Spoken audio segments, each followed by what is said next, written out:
Irmãos, queridos, não há um consenso acerca do período exato, a data exata em que Jesus nasceu aqui na Terra.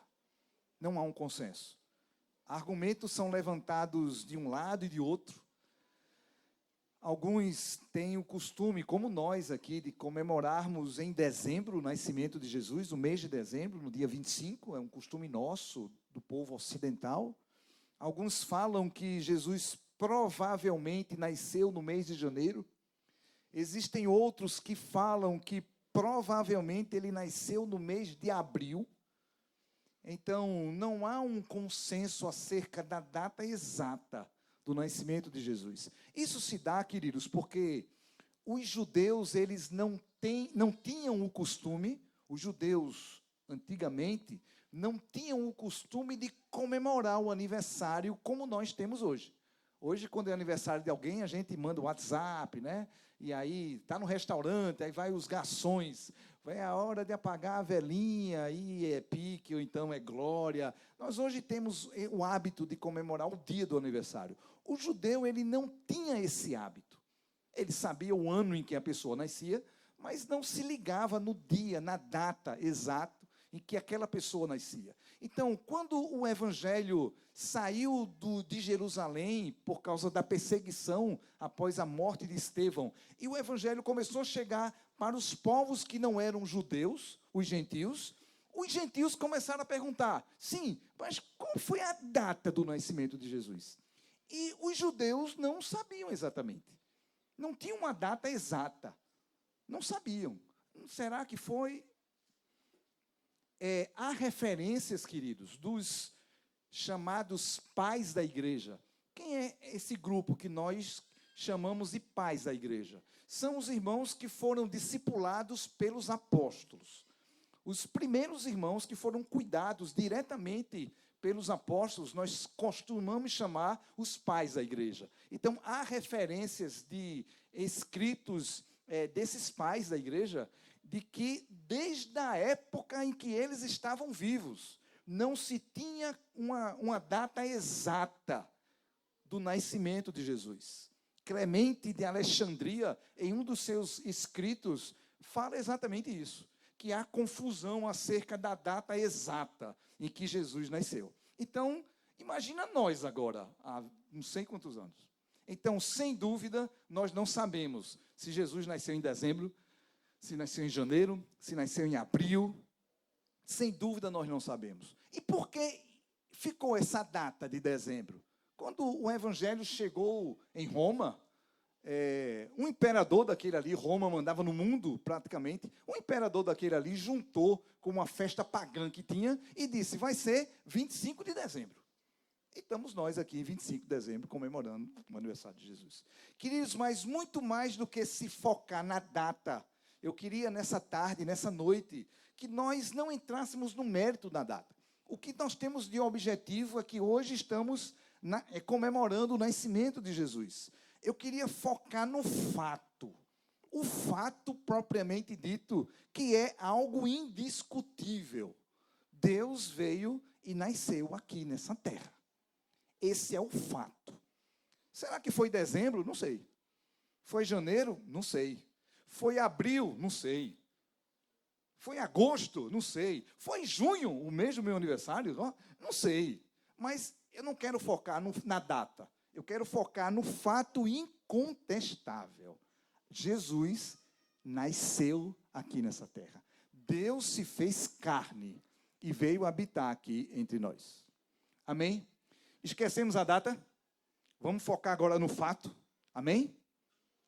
Irmãos, existem algumas circunstâncias na nossa vida que nós temos a possibilidade de escolher ou de pelo menos tentar escolher. Eu posso escolher ou pelo menos tentar escolher. Um exemplo, a minha profissão, a profissão que eu vou seguir, o curso que eu vou fazer. Eu posso escolher ou pelo menos eu posso ter o direito de tentar. Eu tentei, mas eu não consegui, por algum motivo, não consegui seguir essa profissão. Ok, tranquilo. Então, mas eu tentei. Com quem eu vou me casar? Os solteiros, né? Quem já casou não tem mais nenhuma possibilidade.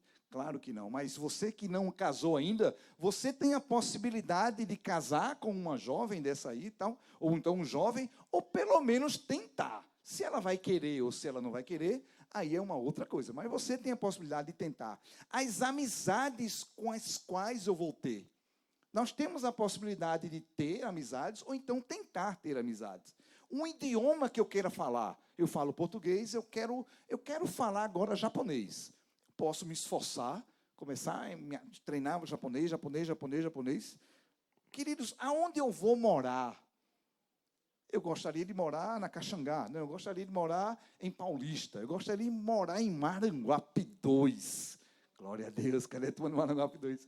Eu gostaria de morar em Casa Caiada. Eu posso morar ou eu posso tentar morar. O clube de futebol que eu vou torcer, ou pelo menos que eu vou sofrer.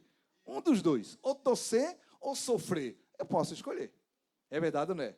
Porque são circunstâncias plausíveis que estão dentro do universo da nossa escolha ou da nossa tentativa. Agora, existem algumas circunstâncias que eu e você, nós não temos a possibilidade nem de escolher, nem tampouco de tentar escolher. Um exemplo, os meus pais biológicos. Os meus pais biológicos, o meu pai e a minha mãe que me gerou.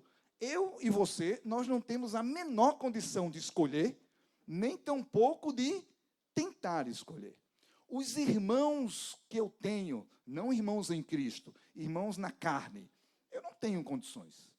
Eu olho e digo, você é meu irmão, é meu irmão. Meu pai diz que é meu irmão, minha mãe diz que é meu irmão, é minha irmã. Eu e você, nós não podemos escolher a cor da nossa pele. Ah, mas pode fazer pigmentação. Queridos, pode fazer o que for, mas os irmãos da área de saúde aqui sabem que tem uma coisa chamada o quê? Genética. É isso. Então, eu sou pardo, eu sou preto, eu sou branco. Queridos, o sexo que eu tenho, ou eu sou homem, ou eu sou mulher. Puxa para cá, puxa para lá, vem para cá, mas quando você vai para fazer uma ultra, entre ali na maquinazinha de ultrassonografia, não tem jeito. Ou você é homem, ou você é mulher. Nós não podemos escolher isso. Queridos, o local do meu nascimento. Eu não posso escolher o local onde eu nasci. Eu nasci onde o meu pai ou a minha mãe foi e me pariu. Não tem como. Não tem como. Os meus pais até podem escolher aonde eu vou nascer. Eu tenho um colega conhecido meu, que a esposa dele tem cidadania americana. Ela é brasileira, mas tem cidadania americana. Ele tem 3 filhos, 3 rapazes, 3 homens, um de 30, outro de 20 e pouco, e outro de... E ele decidiu que os 3 filhos dele iriam nascer nos Estados Unidos. Eu acompanhei, disse que ele é um amigo meu há muito tempo. Então, quando a mulher fazia 6 meses de gravidez, ela tem parentes nos Estados Unidos, ela ia para os Estados Unidos, o menino nascia nos Estados Unidos, passava um tempo e depois voltava. Morava, criado aqui, estudando na escola do governo, atendido pelo SUS, mas os 3 são americanos, porque nasceram nos Estados Unidos. Lá. Queridos, os pais até podem, mas eu e você nunca, nós podemos escolher o local aonde nós iremos nascer. Irmãos, agora, olha para mim aqui. Olha para mim. Jesus como Deus, ele poderia escolher qualquer lugar do mundo para nascer. Jesus como Deus, ele tinha a possibilidade de escolher qualquer lugar para nascer. Qualquer lugar na face da terra. Imagina se você pudesse escolher o lugar onde você iria nascer. Imagina. Onde você escolheria? Canadá, Japão, Estados Unidos.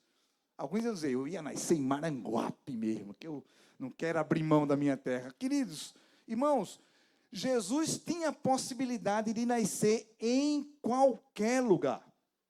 Jesus tinha possibilidade de sair, de ser de qualquer família.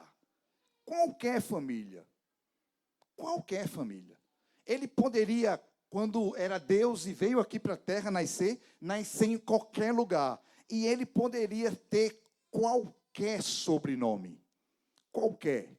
Se você pudesse escolher o seu sobrenome da sua família original, você ia querer o quê? Paes Mendonça?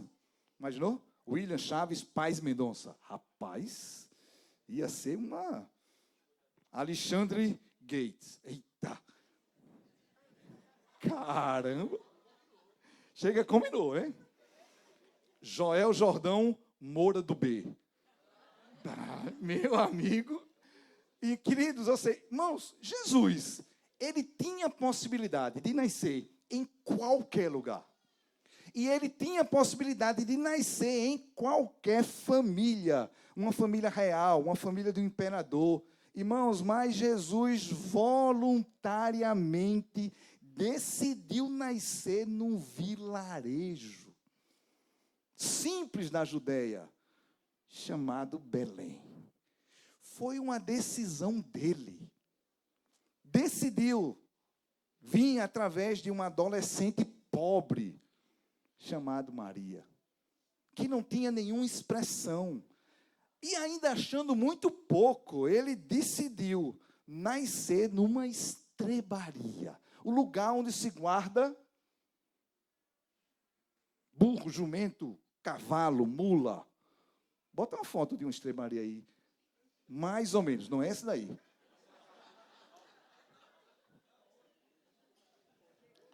Esse carro está trancando alguém, irmãos. Por favor. É Luiz, não? Não, é Luiz, não. Aleluia. Olha, mais ou menos isso, irmãos. Uma estrebaria daquele local. Foi uma decisão de Jesus nascer em um vilarejo pequeno e nascer de uma família simples. Simples. Agora, deixa eu dizer um negócio para você. Queridos, independente do local onde Jesus decidiu nascer, independente da família que ele decidiu vir, eu quero dizer que isso é absolutamente irrelevante. Irrelevante para nós. Jesus, ele podia ter decidido nascer no lugar mais imponente daquela época. Ele poderia ter decidido vir de uma família muito poderosa daquela época. Ele poderia, mas isso era absolutamente irrelevante. Porque a humildade de Jesus está no fato dele decidir vir para essa terra. Só em ele decidir vir para essa terra, mesmo que ele viesse da família mais poderosa, mesmo que ele viesse de um local muito imponente, tudo isso significava nada. Só o fato dele ter decidido vir aqui já é uma prova da humildade do nosso Senhor Jesus. Da humildade dele. Só isso é o ápice da humildade de Jesus. Imagina um homem se transformar num verme. Bota um verme aí para a gente ver. Bem bonitinho, vai. Oh, que coisa linda. Bota outra de perto. Irmãos, um homem se transformar num verme. Ainda é muito pouco com a comparação que a gente faz com o fato de Deus vir habitar nessa terra. Porque um homem e um verme, nós estamos falando de duas criaturas, uma muito superior e outra inferior. Mas estamos falando de duas criaturas. O que aconteceu com Deus quando decidiu vir aqui para essa terra é que o Criador de todas as coisas decidiu se transformar em uma criatura. O Criador resolveu se transformar em uma criatura. Em uma criatura. Tirou, porque os irmãos estavam... Irmãos, nosso Deus é muito grande, queridos. É que a gente vai se acostumando, se acostumando, se acostumando. O nosso Deus, ele é muito grande. palavra fala que ele faz sair o seu exército de estrelas, todos bem contados, e ele chama pelo nome, cada estrela pelo nome. E a Bíblia fala que nenhuma falta. Nenhuma estrela falta. A palavra fala que ele mede as águas com a concha da sua mão. Faz assim para tu ver. A concha. É pequenininha? Pois Deus mede todas as águas dessa terra com a concha da sua mão. A palavra fala que ele toma a medida dos céus a palmos. A palmos. Existem sondas que são lançadas pelos cientistas que passam milhões de anos-luz. Milhões de anos-luz. Rodando. E Jesus, a palavra fala que Deus, o Senhor, ele, com um palmo, ele mede o céu. A palavra fala que ele pesa os montes e as colinas numa balança. A palavra fala que ele carrega as ilhas como se fosse um pó. Um pó. Irmãos, mas mesmo assim, ele decidiu nascer nessa terra. E achando pouco, ainda decidiu vir para um vilarejo pequeno, nascer através de um adolescente, ser criado por um carpinteiro. E não pense que foi um equívoco de José e Maria. Eles estavam programados para ir para uma estrebaria melhor arrumada, para uma manjedoura melhor arrumada, e aconteceu um imprevisto, a dor apertou do parto. Não foi, isso foi profetizado. A palavra fala em Miqueias 5:2, cerca de 700 anos antes do nascimento do Senhor. Miqueias já fala: e você, Belém, que é pequena demais para figurar com um grupo de milhares de Judá, de você se sairá aquele que há de reinar em Israel, e cujas origens são desde os tempos antigos, desde os dias da eternidade. Isso foi profetizado, que Jesus iria nascer em Belém. Na realidade, irmãos, o nascimento de Jesus foi um tapa na cara da arrogância e da soberba da humanidade. Ele fez para chocar. A intenção foi chocar uma humanidade que é soberba, que é arrogante. Talvez não haja pecado mais sutil, mais enraizado do que a soberba e o orgulho. Mais difícil de se perceber, mais enraizado. Com tanta facilidade nós criticamos o outro, nós tecemos um comentário depreciativo. Como é fácil ser sábio a nossa própria opinião, desprezar a opinião do outro. Como é fácil se sentir mais importante do que o outro. Você não fala, mas você se sente. Como é fácil desejar ser elogiado publicamente. Irmãos, isso chama-se orgulho. Isso chama-se soberba, que está impregnado na sociedade. Aí vem o Senhor dos Senhores, o Deus dos deuses, aquele que mede os céus a palmos, aquele que tem as águas em sua concha, vem e dá uma prova de humildade, nascendo aqui nessa terra e achando pouco, nascendo no vilarejo, através de um adolescente, e sendo cuidado por um carpinteiro. Queridos, Deus quer romper com toda a arrogância e todo o orgulho do nosso coração. Deus tem uma palavra muito forte, muito incisiva para quem é orgulhoso e quem é soberbo. Tiago 4,6 fala: antes ele dá maior graça pelo que diz, Deus resiste aos soberbos, mas dá graça aos humildes. 1 Pedro 5,5, no finalzinho ali fala: rogo-vos igualmente aos jovens, sede submissos aos que são mais velhos. Outros sim no trato de uns para com os outros, cingi-vos de toda humildade, porque Deus resiste aos soberbos. Contudo, aos humildes Ele concede graça. Queridos, Deus resiste aos soberbos. Por isso que Deus, querendo dar a sua estreia de humildade aqui nessa terra, ele decidiu nascer em Belém, vindo de um adolescente simples como Maria. Irmãos, foi para chocar a humanidade.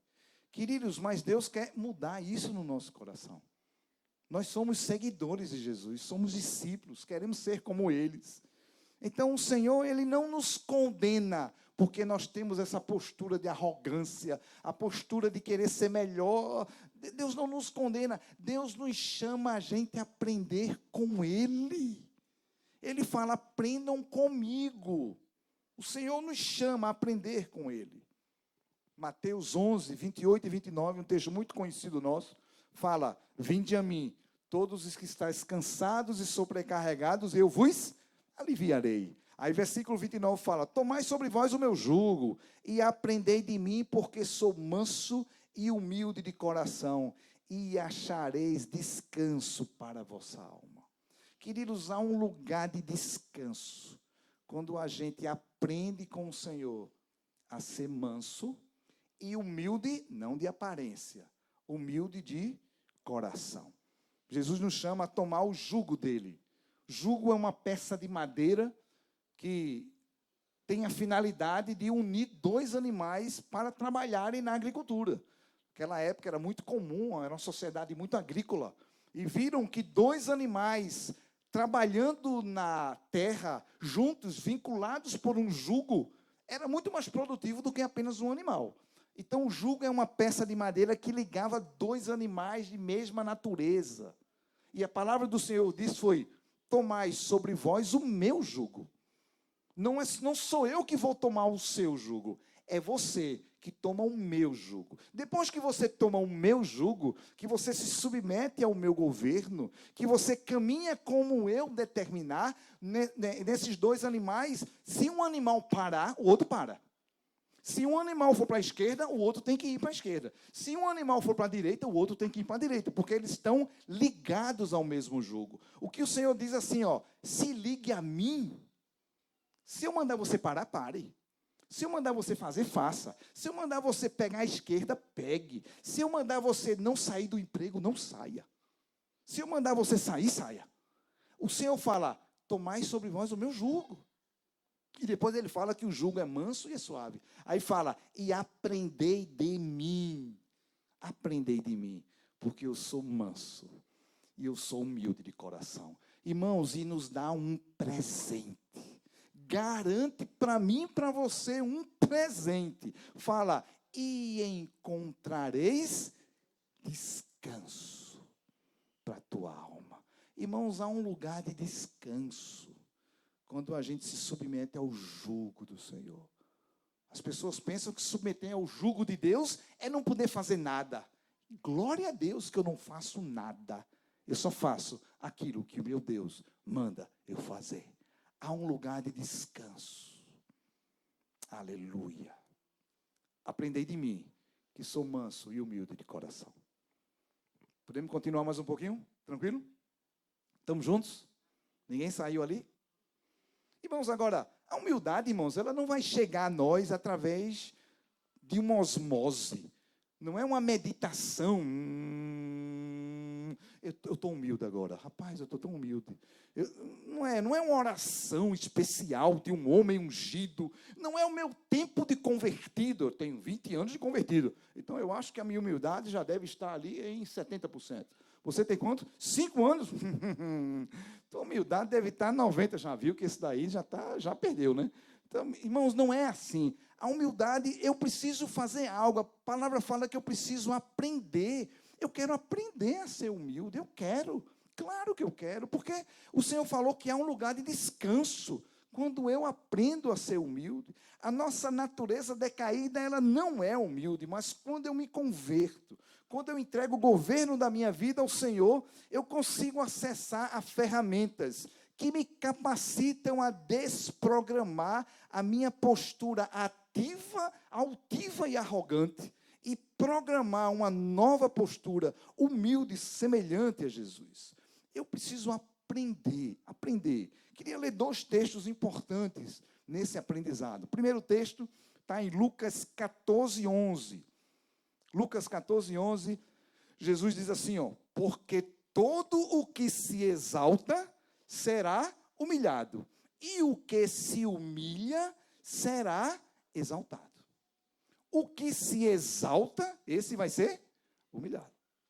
O que se humilha será exaltado. Um pouquinho mais na frente, Lucas 18, a partir do versículo 14, fala que 2 homens subiram ao templo para orar. Um deles era fariseu e exaltava-se a si mesmo na oração, dizendo, porque eu faço aquilo, eu sou desse jeito. E o Jesus falou que um outro homem, um publicano, ele não tinha coragem de levantar os olhos, porque dizia, Senhor, eu sou pecador. Aí Lucas 18, 14 fala, digo a vocês, Jesus fala, digo a vocês, que este publicano, que se sentia indigno, desceu justificado para a sua casa, e não aquele fariseu, porque todo o que se exalta será humilhado, mas o que se humilha será exaltado. Irmãos, o Senhor nos ensina um princípio precioso aqui, um princípio preciosíssimo. Eu tomar a iniciativa de me humilhar.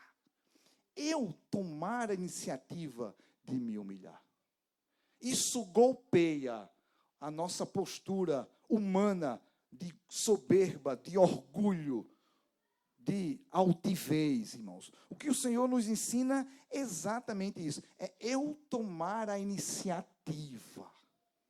Eu de me humilhar. Não para ninguém ver, mas para golpear a postura orgulhosa do meu coração.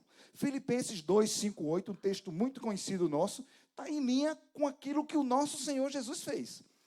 Jesus, ele começou a vida aqui na terra de maneira humilde, nascendo numa manjedoura, e durante toda a vida de Jesus, ele sempre manteve uma postura de humildade. Filipenses 2, 5 a 8 fala, tendo em vós o mesmo sentimento que houve também em Cristo Jesus. Pois ele, Jesus, subsistindo em forma de Deus, não julgou por usurpação ser igual a Deus. Antes a si mesmo se esvaziou, assumindo a forma de servo, tornando-se em semelhança de homens. É o que nós estamos comemorando aqui, o Natal. Ele abriu mão da sua forma de Deus e veio ser homem, nasceu aqui. Mas o versículo continua, e reconhecido em figura humana, a si mesmo se humilhou, tornando-se obediente até a morte, e morte de cruz. Então Jesus se humilhou ao tomar a iniciativa de vir para essa terra, e aqui nessa terra Jesus se humilhou durante toda a sua vida, até o ápice de decidir ir para a cruz. Então, é uma postura do meu e do teu coração. Tomar a iniciativa de se humilhar. Todos os dias, em cada situação, em cada circunstância, em cada relacionamento, em cada contato. Os atores são diferentes, irmãos, mas sempre é uma oportunidade de eu me humilhar. O foco não é o outro. Ah, como eu queria que minha esposa estivesse aqui para ouvir essa palavra. Eita, ela faltou, mas eu acho que vão gravar. Ah, eu queria que o meu vizinho estivesse aqui. Aquele meu vizinho, não. O foco não é o outro. O foco sou eu. Em cada situação, diante da minha esposa em casa, diante dos filhos, diante dos meus colegas no trabalho, diante do mais velho, diante daquele que é mais novo, diante daquele que me elogia, daquele que me despreza, daquele que me amaldiçoa, daquele que me abençoa, diante do sucesso, diante do fracasso, eu e você, nós devemos nos humilhar. Nos humilhar. E o Senhor vai golpeando a nossa postura de arrogância. Paulo, isso é uma loucura. É verdade. Porque o evangelho do Senhor é loucura para os que perecem.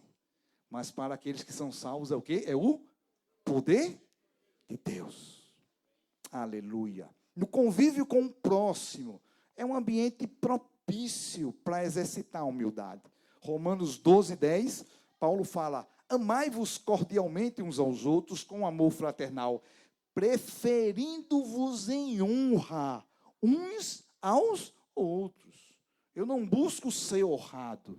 Eu busco uma oportunidade para honrar o outro. Uma oportunidade onde eu posso honrar Joel. Uma oportunidade onde eu posso honrar Tiago. Eu procuro. Então, a briga, queridos, no bom sentido, aqui entre nós, vai ser para ver quem honra mais. A cadeira, não, nessa cadeira, sente você. Não, não vou sentar, também não vou sentar, não. Então vai ficar ninguém aí. Não, sente você. Irmão, isso é uma boa briga. Aleluia. É uma boa briga. Eu quero honrar Dona Lu quer me honrar. Vamos ver quem ganha. Queridos, e não, isso é o oposto do que o mundo vive. O que é que o mundo vive? O que é que você enxerga do mundo? Cada um querendo o seu. Vem Jesus e fala uma coisa diferente. E diz, prefira em honra uns aos outros. 1 Pedro 4,10. Servir uns aos outros, cada um conforme o dom que recebeu, como bons despenseiros da multiforme graça de Deus. Gálatas 5,13, porque vós, irmãos, fostes chamados à liberdade, porém não useis da liberdade para dar ocasião à carne, sede antes servos uns dos outros pelo amor. Eu não busco ser servido, eu busco uma oportunidade para servir. Uma oportunidade para servir. Irmãos, isso vai golpeando a postura da minha carne, de achar que eu sou melhor do que qualquer pessoa. O Senhor veio para nos desarraigar dessa terra. Então, Jesus, ele começa a sua vida aqui na terra, dando um sinal, dando uma lição de humildade para mim e para você. Eu quero dizer que nesse Natal, que você veio aqui comemorar o nascimento de Jesus, que a lição de humildade de Jesus venha balizar a nossa conduta como seus discípulos. Discípulos seguem o seu mestre. A lição de Jesus de vir para a terra. E ainda achando pouco, aqui na terra, decidindo nascer em Belém, através de um adolescente pobre, ser criado por um carpinteiro, que essa postura de Jesus venha balizar a minha e a tua vida nesse próximo ano de 24. Esse ano eu vou fazer diferente, Senhor. Eu quero me humilhar, Senhor, porque eu sou teu discípulo. Eu não olho para ninguém, eu olho para ti, Senhor. Eu sou teu seguidor. E tu foste obediente até a morte, e morte de cruz. Aleluia? Amém? Diga para quem está assinando aí, você aceita esse desafio? Você vai ter coragem? Se você for homem, diga, você é macho. Se for uma mulher, fala, você é uma fêmea de coragem. Se tivesse no Ceará, era macho e macho, né? No Ceará, tanto faz, homem como mulher, tudo macho. Chama mulher de macho e homem de macho. É tão esquisito. E aí, macho com a mulher? Aleluia. Agora, estamos terminando já. Fica tranquilo. Fica tranquilo. Para concluir, deixa eu dizer um negócio para você. Estamos juntos ainda? Irmãos, Jesus, quando veio aqui para a terra, na primeira vez que ele veio de uma forma muito humilde, como nós vimos aqui e a gente falou. Ele nasceu no vilarejo da Judéia, de Belém, nasceu na estrebaria, veio através de um adolescente pobre chamado Maria, foi criado por um homem simples, um carpinteiro chamado José.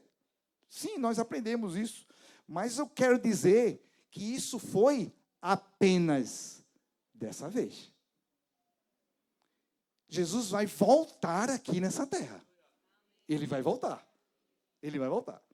Atos 1, 10 e 11, quando Jesus estava sendo assunto aos céus, a palavra fala que os discípulos estavam, e estando eles com os olhos fitos no céu, enquanto Jesus subia, eis que 2 homens vestidos de branco se puseram ao lado deles e lhe disseram, homens da Galileia, por que vocês estão olhando para as alturas?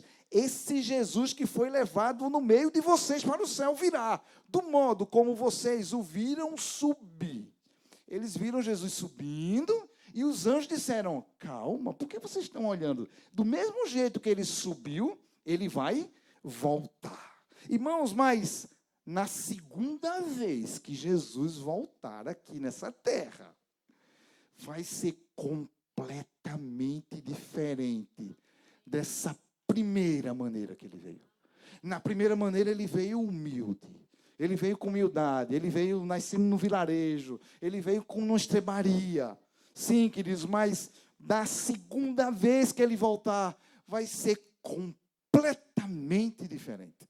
Mateus 24:30 fala: então aparecerá no céu o sinal do Filho do Homem. Todos os povos se lamentarão. Essa palavra lamentar, o original dela é a dor que sente uma pessoa pela perda de um ente querido. É uma dor. Quem perdeu um ente querido sabe, que parece que não vai embora. É uma dor, o texto fala. Aí continua: e verão o Filho do Homem vindo sobre as nuvens do céu, com poder e grande glória.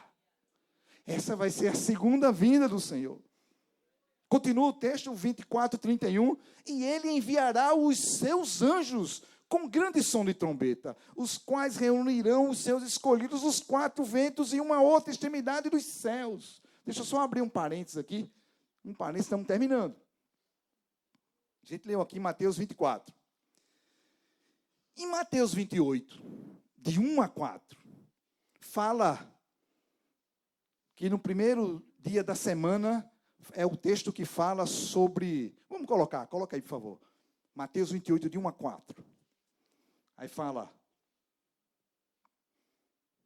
no findar do sábado, ao entrar o primeiro dia da semana, Maria Madalena e outra Maria foi ver o sepulcro. E eis que houve um grande terremoto, porque um anjo do Senhor desceu do céu, chegou-se, removeu a pedra e assentou-se sobre ela. O seu aspecto era como de um relâmpago, e as suas vestes alva como a neve. E os guardas tremeram espavoridos e ficaram como se estivessem mortos. Irmãos, isso foi um anjo. Um anjo que removeu aquela pedra. Pegou aqueles soldados romanos, todo metido a... ficaram como se estivessem mortos. Queridos, um anjo. E o texto que a gente acabou de ler aqui, de 24, fala: e ele enviará os seus anjos. Os seus anjos, irmãos. Como será essa vinda do Senhor? Os seus anjos, apenas um anjo fez esse estrago. Imagina os vários anjos que virão para essa terra. Irmãos, e a próxima vez que Jesus vier para essa terra, ele não vai mais vir como um bebê. Tão lindinho um bebê, né? Bebezinho, tem um cheirosinho. Ele não mais vai vir como bebê. Aleluia. Ele vai vir como leão da tribo de Judá para julgar as nações. Vai vir com poder e glória. Com poder e muita glória. Por isso, Mateus 24:42, ainda continuando, o próprio Jesus fala: portanto, vigiem, porque vocês não sabem em que dia virá o Senhor. Irmãos, para as pessoas que não deixaram o Senhor assumir o governo de suas vidas, para aqueles que não se submeteram ao jugo do Senhor, será um dia de desespero. Um dia de medo, um dia de terror. As pessoas ficam aguardando o final do mundo com muito desespero. E é verdade. Queridos, mas para aqueles que são discípulos do Senhor, nós aguardamos a volta do Senhor com expectativa no nosso coração, dizendo: Maranata, Senhor, Maranata, Senhor. O Senhor não vai vir como um bebê, como veio da primeira vez. Glória a Deus, porque Ele veio desse jeito. Nos deu a lição. Ele virá com poder. E com glória julgará as nações. Julgará cada um de acordo com aquilo que nós temos feito.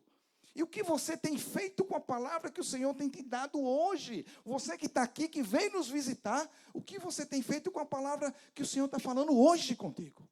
Hoje contigo. Aleluia. Por isso precisamos crescer na vida de humildade. Por isso, irmãos, Mateus 5:3, uma primeira bem-aventurança fala: bem-aventurados são os pobres de espírito. Esses pobres de espírito são os humildes, porque deles é o reino dos céus. O reino dos céus pertencem àqueles que são humildes. Por isso Jesus disse, calma, não se desespere, não fique maluco, não se jogue da ponte. Aprenda de mim. Eu vou ensinar você a você ser manso e a você ser humilde de coração. Porque o reino, irmãos, celestial, não é para arrogantes, não é para orgulhosos, não é para os soberbos, não é para aqueles que se consideram melhor do que os outros, não é para aqueles que são sábios aos seus próprios olhos, não é aqueles que se sentem fortes, não é para aqueles que não pedem perdão, não é para aqueles que se humilham, é para aqueles que são humildes como o Senhor Jesus. Esse é um reino para mim e para você. Diga assim, ó, o reino é para você. Diga, esse reino é para você. Você tem que estar lá. Você tem que estar lá. Aleluia. Queria chamar o pessoal da música aqui, por favor. Vamos terminar. Já estamos terminando. Vem cá, Jojó. Vem cá, Pedrinho. 2 Coríntios 4, 16 a 18. Aleluia. Fala, por isso não desanimamos. Pelo contrário, mesmo que o nosso ser exterior se desgaste, o nosso ser interior se renova dia após dia, porque a nossa leve e momentânea tribulação produz para nós um eterno peso de glória, acima de toda comparação, na medida em que não olhamos para as coisas que se veem, mas para as que não se veem, porque as coisas que se veem são temporais, mas as que não se veem são eternas. Irmãos, estamos plantando para coisas eternas.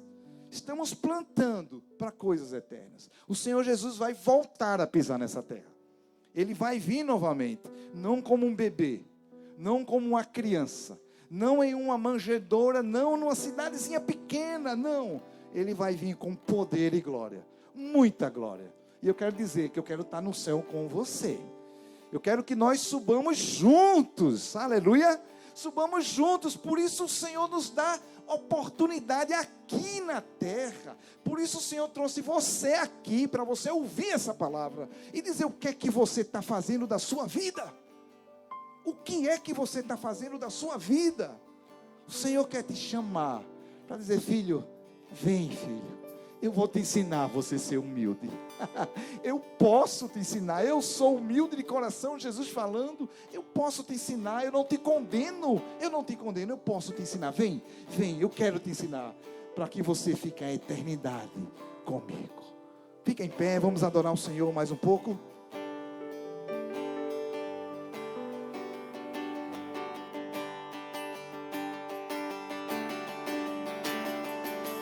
Maravilhoso será o dia em que o mundo verá tu, Senhor, descendo dos céus.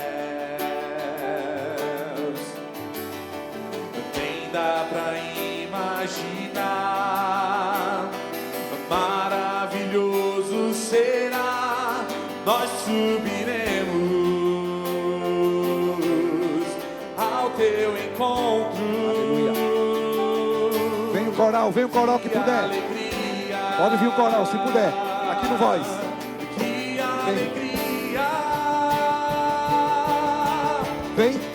Sobre as nuvens dos céus, em meio a tanto esplendor e poder, novo som de louvor se ouvirá, tua noiva a ti encontrar, veremos nas tuas mãos marcas do teu sacrifício por nós, cheios da plenitude do amor, tua face veremos, Senhor Jesus. Vamos declarar, nós a veremos de ver, toda a terra se curva, toda língua a confessar, Vamos dar um júbilo ao Senhor. Jesus Cristo. Jesus Cristo é o Senhor. Maravilhoso será estar contigo para sempre. Que alegria, que alegria. Sobre as nuvens dos céus, em meio a tanto esplendor e poder, novo som de louvor se ouvirá. Tua noiva te encontra, veremos nas tuas mãos marcas do teu sacrifício por nós, cheios da plenitude do amor. Tua face veremos, Senhor Jesus. Vamos cantar mais uma vez. Nós a veremos de ver. Toda a terra se curva, toda língua a confessar. Aleluia. Um brado, Jesus Cristo. Jesus Cristo. Maravilhoso será estar contigo para sempre. Que alegria, que alegria. Sobre as nuvens dos céus, em meio a tanto esplendor e poder, novo som de louvor se ouvirá. Tua noiva te encontra, veremos nas tuas mãos